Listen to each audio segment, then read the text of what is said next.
North west Mumbai से हमारे candidate को विक्टोरियस डिक्लेयर किया गया, रविंद्र वाइकर जी को।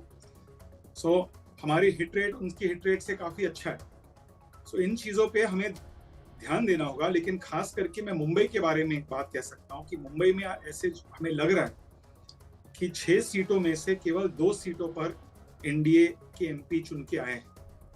तो मुंबई पर हमें अवश्य इंट्रोस्पेक्ट करना होगा। मुंबई हमारे महाराष्ट्र के लिए बहुत ही महत्वपूर्ण एक प्रकार से एक एरिया है जी। असेंबली चुनाव में 280 एमएलए में से 36 एमएलए मुंबई से आते हैं। तो मुंबई पर हमें फोकस करना होगा, इंट्रोस्पेक्ट करना होगा। मैं एक बात कह सकता हूं कि जहां तक महाराष्ट्र की सवाल है, जहां तक मुंबई की सवाल है, कि महायुति ने काफी महायुति के पार्टियों ने, चाहे भाजपा हो चाहे हमारी पार्टी सेना हो, हमने काफी लेट कैंडिडेट्स को सिलेक्ट किया और काफी लेट कैंडिडेट्स को डिक्लेयर किया। आई थिंक 2 या 3 सीटों पे पीयूष गोयल जी जो उत्तर मुंबई से लड़े, एक राहुल शिवाले जी जो दक्षिण central Mumbai south central Mumbai से चुनाव लड़े, उन्हीं का नाम बहुत एडवांस में डिक्लेयर किया गया। बाकी सीटों पर एकदम लास्ट मिनट तक हमने कैंडिडेट डिक्लेयर किया। कांग्रेस ने भी वर्षा गायकवाड़ का नाम लास्ट मिनट पे ही डिक्लेयर किया। इससे कैंडिडेट को एरिया को कवर करने में अन्य गठबंधन साथियों के साथ बैठकर, उनके नेताओं के साथ मिलकर, कार्यकर्ताओं के साथ मिलकर जी, जो समन्वय होनी चाहिए, कोऑर्डिनेशन होनी चाहिए, इन चीजों में समय लगता है। तो ये भी एक कारण हो सकता है। लेकिन मैं आपको आज at the top of my head एक उत्तर नहीं दे सकता हूं कि क्या हुआ। I understand Milind, I totally understand, numbers have come, numbers अभी आए हैं तो एक टाइम लगता है। पृथ्वीराज चौहान भी मेरे साथ हैं, हमारे साथ पृथ्वीराज चौहान साहब भी हैं, आपके फॉर्मर सहयोगी भी हैं, फॉर्मर सीएम भी रहे हैं। पृथ्वीराज जी, मिलिंद देवड़ा को आप क्या कहना चाहेंगे? कुछ कहना, any message for Milind Deora and Milind Deora, any message for Prithviraj ji? देखिए, वीरेन जी हमारे साथी, सहकारी थे, मित्र थे और मित्र रहेंगे। उन्होंने पल्ला बदला है, लेकिन मिलिंद जी ने एक बात कही कि कोई डिसाइसिव मैंडेट एमवीए के फेवर में नहीं है। देखिए, अगर 2/3 सीटें आना, अगर डिसाइसिव मैंडेट नहीं है तो क्या है? एक परंपरा रही है कि विधानसभा में क्षेत्रीय पार्टियां अच्छा करती है, सरकारें बनाती है, लेकिन जब लोकसभा का चुनाव होता है तो मोदी जी को सब लोग वोट देते हैं। अब क्योंकि तो ये लोकसभा के चुनाव है, लोकसभा के चुनाव में मोदी जी के खिलाफ 2/3 सीटें एमवीए की आई है। इससे और डिसाइसिव वोटिंग क्या होगी? हम कोई रशिया तो है नहीं कि 100% हम वोट सीटें जीते। 2/3 बहुमत ये डिसाइसिव वोट है और जिसका प्रतिबिंब हम विधानसभा के अक्टूबर के चुनाव में देखेंगे। उसमें इससे भी ज़्यादा अक्सरियत होगी। हमारे तीनों दलों का गठबंधन बहुत अच्छा जेल हुआ था, बहुत अच्छा कोऑर्डिनेशन रहा था। हाँ, 2-3 सीटों में हमें भी दिक्कत आई थी, काफ़ी आखिर तक हमको फैसला हम नहीं कर सके थे। वर्षा गायकवाड़ की सीट हम चाहते थे कि दक्षिण मध्य मुंबई से मिले जी, और उसके बदले हम शायद उत्तर मुंबई की सीट शिवसेना का देते जो अच्छी तरह से लड़ सकते थे। हमें शायद इतनी अच्छी तरह से हम नहीं लड़ सके वो। तो देखिए, वो हमें भी थोड़ी दिक्कत हुई। पहली बार महाराष्ट्र में 6 पार्टियां लड़ रही थी, 2 गठबंधन में 3-3 पार्टी एक तरफ। जी, जो मैं समझता हूँ कि सस्टेनेबल नहीं है। मिलिंद के बाद में शायद कुछ पार्टियां मिलिंद भी कुछ ऐड करना चाह रहे हैं। देखिए, ऐसा मौका बहुत कम बार मिलता है और बहुत ही रेयर होता है जब आप दोनों जैसे वरिष्ठ नेता हमारे साथ हो। Milind Deora, your view, what's your take? आपका टेक क्या है? मेरा टेक इतना ही है। मैं भी पृथ्वीराज जी को मैं बहुत उनका आदर करता हूं और व्यक्तिगत रूप से हमारे रिश्ते थे, है और भविष्य में भी रहेंगे, इस बात पर मुझे कोई संदेह नहीं है, डाउट नहीं। लेकिन 6 महीनों के बाद जब विधानसभा का चुनाव आ रहा है, लोकल म्यूनिसिपैलिटीज का चुनाव आ रहा है, बहुत कुछ चेंज हो सकता है। लेकिन मैं इस बात को अवश्य कहूंगा कि हमारी जो एक्सपेक्टेशन थी वो एक्सपेक्टेशन पूरा नहीं हुई। लेकिन मैं नहीं मानता हूं कि this was a one sided decisive mandate. In fact काफी एग्जिट पोल्स ने ये कहा कि एनडीए को 35 सीटों तक एनडीए जीत सकती है। शिवसेना, यूबीटी, कांग्रेस और शरद पवार जी के राष्ट्रवादी कांग्रेस जी। तो ये नहीं हुआ। एक बात मैं 100% कह सकता हूँ, बड़ी कॉन्फिडेंस कैसे कह सकता हूँ कि सबसे ज्यादा हिट रेट वो पवार साहब ने क्लॉक किया। आई थिंक ऑलमोस्ट 8 सीटों में से 7 सीट पे जीत के आए, जीत रहे। मिलिंद देवड़ा जी, एक सवाल है आपसे, एक ये भी कहा जा रहा है कि एमवीए को लेकर थोड़ी सिंपैथी भी थी, मतलब उद्धव ठाकरे, उनकी पार्टी में जो तोड़फोड़ हुई या जो भी रीजंस रहे हों, लेकिन एक सिंपैथी थी एमवीए को लेकर, उद्धव ठाकरे को लेकर, शरद पवार, अजीत पवार, पवार गुट। तो आपको लगता है ये एक बहुत बड़ा फैक्टर रहा? आज बूथ वाइज एनालिसिस करना उचित नहीं होगा, ना तो पॉसिबल संभव है। ये हो सकता है कि सिंपैथी है, लेकिन एक काउंटर व्यू भी हो सकता है कि यदि सिंपैथी होती थी तो शिंदे साहब के नेतृत्व में शिवसेना को 7 सीटें कैसे मिलती थी। तो ये भी एक काउंटर व्यू हो सकता है। लेकिन मैं आज देखिए महाराष्ट्र में क्या हुआ, महाराष्ट्र पर इंट्रोस्पेक्शन होगा, महाराष्ट्र के बाद मुंबई में इंट्रोस्पेक्शन होगा। मुंबई में हमें पार्टी को, महायुति को किस प्रकार से सुधारना है, किस प्रकार से महायुति को, पार्टी को, संगठन को मजबूत करना है, इस पर अवश्य आत्मचिंतन होगी। लेकिन एक बात मैं कह सकता हूं कि पहली बार 1991 के बाद किसी एक पार्टी को 240 सीट मोदी जी के भाजपा को मिली है। ये भी एक बहुत बड़ी बात है। 10 सालों के बाद, जबकि ऑपोजिशन कह रही थी कि एंटी इनकम्बेंसी है, पूरी देश में एंटी इनकम्बेंसी है, उसके बावजूद 240 सीटें मिलना, जबकि नरसिम्हा राव जी प्रधानमंत्री थे।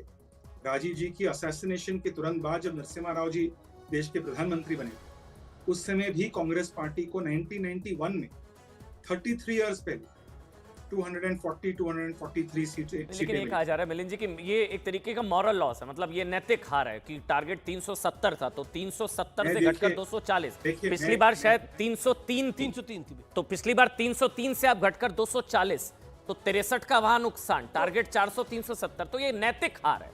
तो मॉरली प्रधानमंत्री मोदी को शपथ ले लेनी चाहिए, ऑपोजिशन ये कह रहा है। हाँ, और एनडीए को सरकार भी नहीं बनानी चाहिए। मॉरल हार और टेक्निकल जीत, इन चीजों में ये केवल डिबेटिंग के लिए ठीक है।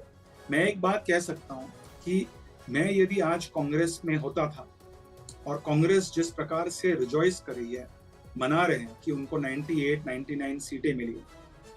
2009 में 15 साल पहले मैं जब सांसद बना दूसरी बार, उस समय कांग्रेस पार्टी को 206 सीटें मिली।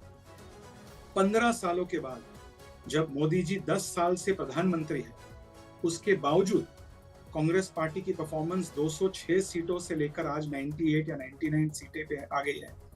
5 साल पहले 55 सीटें भी थी, 10 साल पहले 44 सीटें थी।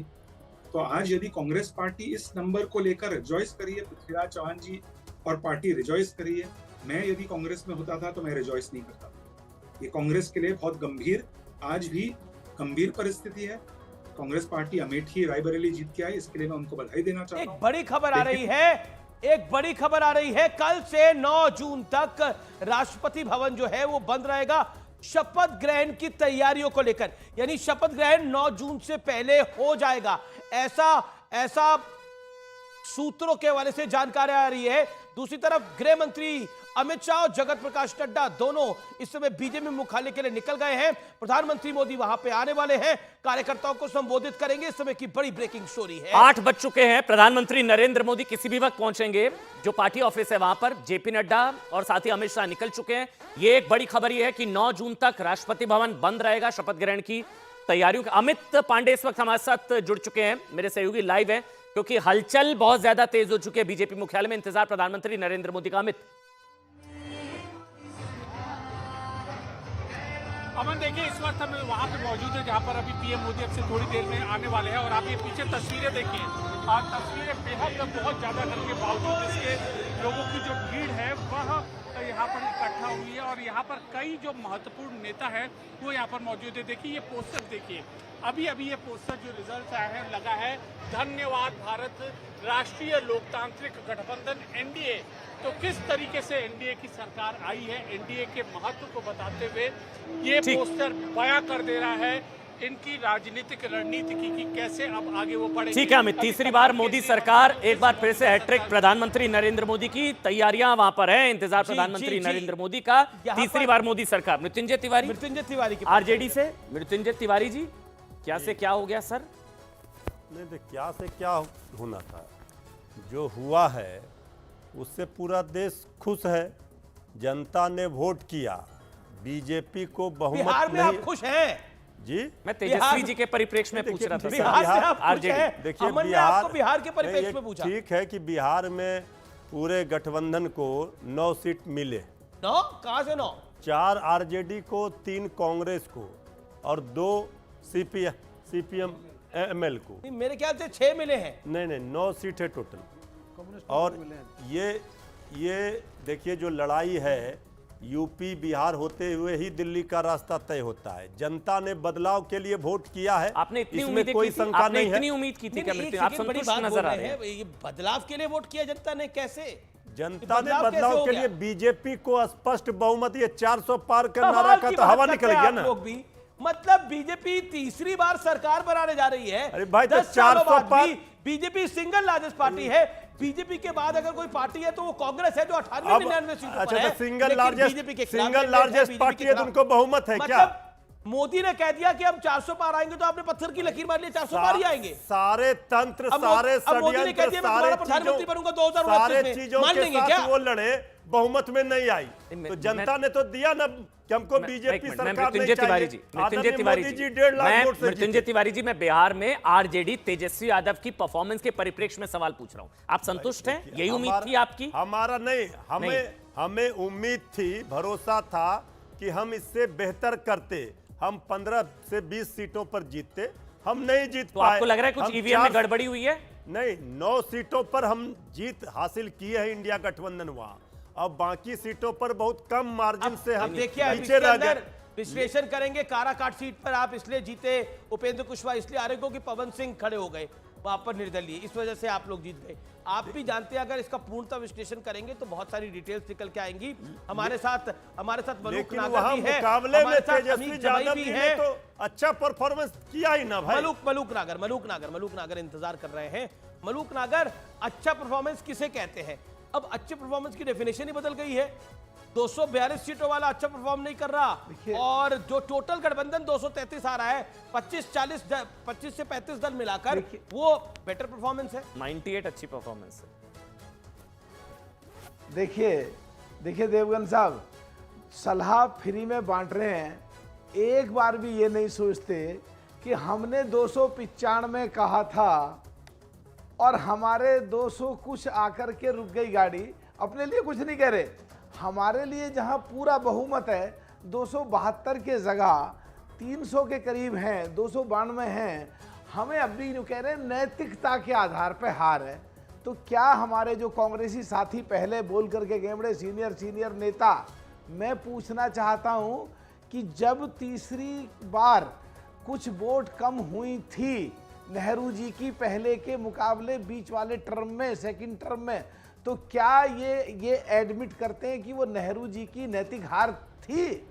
दूसरा, अब इनसे ये पूछ लो, ईवीएम खराब है या जो लोकतंत्र या प्रजातंत्र पे कुछ खतरा है, या सारा का सारा ईवीएम या माननीय सुप्रीम कोर्ट के ऑर्डर के बाद जो भी चुनाव बिहार में खराब है शायद, उससे क्या इन्हें अभी संविधान खतरे में लगता है क्या? नहीं, वो बिहार में खराब है, यूपी में सही होगा। अब वो स्टेट वाइज ईवीएम का जो एनालिसिस किया गया, शायद बिहार में खराब हो गया होगा क्योंकि एनडीए अच्छा कर गई, और जो यूपी में जो है बढ़िया काम कर रहा होगा ईवीएम, क्योंकि यूपी में जो है बीजेपी को बड़े झटके लगे। शहनवाज हुसैन साहब हैं, अमीक जमाई साहब हैं।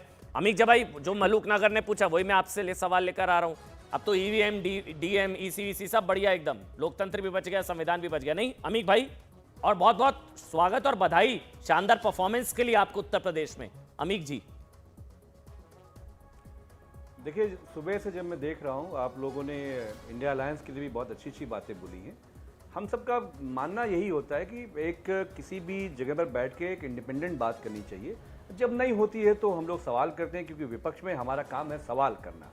आप नाराज हो जाएं वो एक अलग बात है, लेकिन मैं एक दो बहुत छोटी बातें मैं सिर्फ ये कहना चाहता हूं कि ये जो करारी हार हुई है उत्तर प्रदेश में, और देश में जो एनडीए डूब गया, जो जहाज डूब गया, जिसको नरेंद्र मोदी जी ने डुबा दिया, क्योंकि वो दुनिया के सबसे बड़े ताकतवर नेता थे, न जाने क्या क्या थे।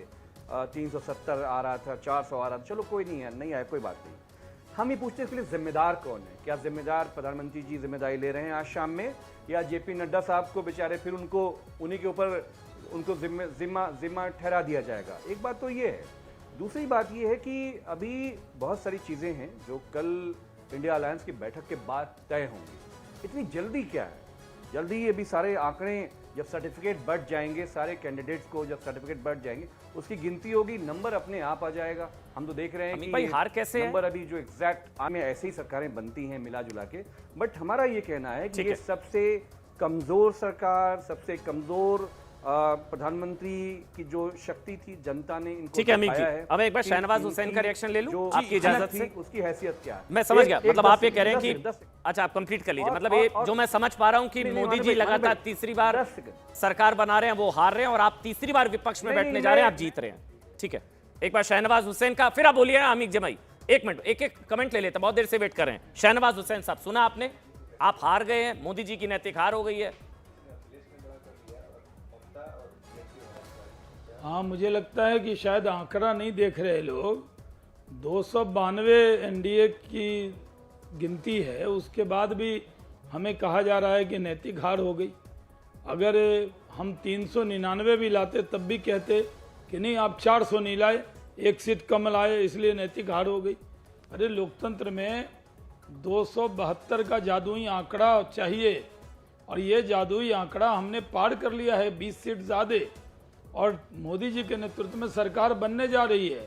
आपको निमंत्रण दे रहे हैं, 8-9 तारीख को जब भी ओथ होगा तो आपको भी कार्ड भेजवाएंगे, आइएगा। 5 साल सरकार चलेगी, विपक्ष में रहिए। और जहाँ तक सवाल है यूपी के परफॉर्मेंस का, ठीक है आपने अच्छा परफॉर्म किया, आपको बधाई हो, लेकिन ये कह देना, अब हम कह दें कि नहीं साहब आप सारी सीट लड़े थे, सिर्फ 37 जीते इसलिए आपकी नैतिक हार हो गई। हम लोग जीत गए हैं, फराग दिली से काम लीजिए, बधाई दीजिए कि मोदी जी फिर से हैट्रिक मार के सरकार में आ गए हैं। आपके होम मिनिस्टर हार गए, हिंदुत्व आइकन साध्वी निरंजना ज्योति हार गई, आपके कौशल किशोर काबीना मंत्री हार गए। ये उत्तर प्रदेश ने आपका हाल किया है, और आप जानते हैं ना जहाज में टेक ऑफ करने में लैंडिंग के बीच में क्या क्या उत्तर प्रदेश में बेशक आपकी पार्टी ने अच्छा करा है, लेकिन देश में बीजेपी ने बेहतर करा है। ओडिशा में सरकार बना ली है अपने दम पर, एनडीए आंध्र में सरकार बना ली है अपने दम पर, अरुणाचल में बीजेपी की सरकार आ गई है। अब आप मुझे बताइए, आप कुल मिलाकर देखिए बीजेपी की अब ओडिशा में भी सरकार है, आंध्रा में भी सरकार है, अपनी सीट से हार गए, और नवीन पटनायक को हराया गया है अपनी सीट पर, नवीन पटनायक हारे हैं। तो अमीक जमाई देखिए, एक होता है कि आप अपनी विक्ट्री को सेलिब्रेट करिए। देखिए मेरा ये मानना है कि नरेंद्र मोदी अकेले जिम्मेदार है किस चीज के, जीत के कुछ नहीं समझते हैं। नरेंद्र मोदी को तीसरी टर्म मिल रही है, जो ये परफॉर्मेंस है, जो अमीक जमाई नरेंद्र मोदी से आपका गुस्सा हो सकता है। अमीक जमाई हियर मी आउट। देखिए नरेंद्र मोदी से आपका गुस्सा हो सकता है, खुंदक हो सकता है, होगी खुंदक, आपकी गुस्सा होगा, किसी बात का हो सकता है। अमीक जमाई को विचारधारा पे, नीतियों पे टकराव है, नीतियों पे ही गुस्सा होगा, नीतियों पे ही गुस्सा होगा। लेकिन आपको ये बात देखिए, मैं कई बार कहता हूं कि दूसरे की लकीर छोटी करने से अपनी लकीर बड़ी नहीं होती, अपनी लकीर बड़ी खींचिए। अगर इंडिया के नंबर होते 300 के पार तो बोला जाता कि इंडिया ने एनडीए को हरा दिया, अमन चोपड़ा। लेकिन आज जब बीजेपी अपने बूते के ऊपर सिंगल लार्जेस्ट पार्टी है और एनडीए का 292 का नंबर है, आंध्र में बीजेपी एनडीए की सरकार है, ओडिशा में बीजेपी की सरकार है, मतलब फिर भी अगर ये कह रहा है, अगर खुशफहमी में रहना चाहता है तो बीजेपी के लिए अच्छा है। कोई हार की हैट्रिक लगाए वो जीत गया, वो जीत की हैट्रिक लगाए वो हार गए, कोई 240 में हार गया, कोई 98 में जीत गया, तो ये तो अपनी अपनी परिभाषा है। अजय आलोक भी अब हमारे साथ जुड़ चुके हैं। अमीक भाई मैं आपके पास आऊंगा ऐसे तस्वीरें बताते हुए। देखिए आप देख सकते हैं गृह मंत्री जो है अमित शाह, रक्षा मंत्री राजनाथ सिंह, जेपी नड्डा सारे वहां पर पहुंच चुके हैं। इंतजार प्रधानमंत्री नरेंद्र मोदी का है। प्रधानमंत्री नरेंद्र मोदी 8:10 हो चुके हैं। इंतजार प्रधानमंत्री नरेंद्र मोदी का, वहां पर पहुंचेंगे, संबोधन होगा, तुरंत आपको लेकर चलेंगे। लेकिन पहले अब अजय आलोक मैं आपके पास आ रहा हूं। अजय आलोक, 303 से 240 ये हार गए हैं आप लोग, हार गए हैं, बुरी तरह हार गए हैं आप लोग। सुना आपने अमीक जमाई को, विवेक जी को, सबको आपने सुना। राजीव रंजन भी अब हमारे साथ जुड़ चुके हैं। राजीव जी आपके पास आऊंगा, लेकिन पहले अजय आलोक। आप दिल्ली की उस धरती का अवलोकन करवा रहे हैं जहां की 7 सीटें हमने जीती। खुशी का माहौल दिल्ली आप देश के बारे में वो बता रहे हैं, देश के बारे में आप वो बता रहे हैं जहां पे एनडीए गठबंधन, प्रधानमंत्री नरेंद्र मोदी पहुंच गए हैं। इस समय हम देख सकते हैं तस्वीरों में प्रधानमंत्री मोदी पहुंच गए हैं। बीजेपी को तीसरी बार सत्ता में लाए हैं प्रधानमंत्री नरेंद्र मोदी। एनडीए को 292, बीजेपी को अपने बूथ है 242, बड़ा नंबर है। अगर हम सिंगल वर्ड में देखें तो पूरा इंडिया अलायंस एक तरफ, नरेंद्र मोदी की अगुवाई में भारतीय जनता पार्टी एक तरफ। अब देखिए, कांग्रेस, समाजवादी पार्टी, आरजेडी, आम आदमी party, TMC, DMK, NCP, JMM, CPI, CPIM, IUML, national conference, सारी पार्टियों को मिला दे तो जितनी सीटें 232, उतनी अकेले मोदी के नाम पर बीजेपी को